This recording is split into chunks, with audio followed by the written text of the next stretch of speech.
नमस्कार, गोवन वार्ताच्या विशेष बुलेटिनमध्ये आपलं स्वागत. पाहूया आज दिवसभरात काय घडलं. समुद्र किनाऱ्यांवर लग्नासारख्या मंगल सोहळ्यांसाठीची दरवाढ सरकारने घेतली मागे.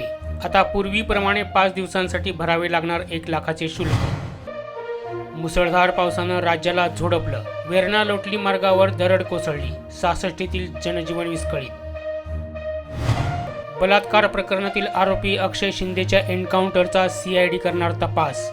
घटनेच्या वेळी वाहनात उपस्थित असलेल्या पोलिसांचेही नोंदवणार जबाब.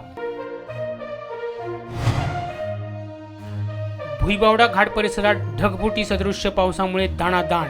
घाटमार्गात तब्बल 10 ते 12 ठिकाणी कोसळल्या दरडी. आणि 25 सप्टेंबरला मुसळधार पावसाची शक्यता. हवामान खात्याने जारी केला ऑरेंज अलर्ट. या बातम्या सविस्तर वाचण्यासाठी आमच्या gowanwarta.net या संकेतस्थळाला भेट द्या.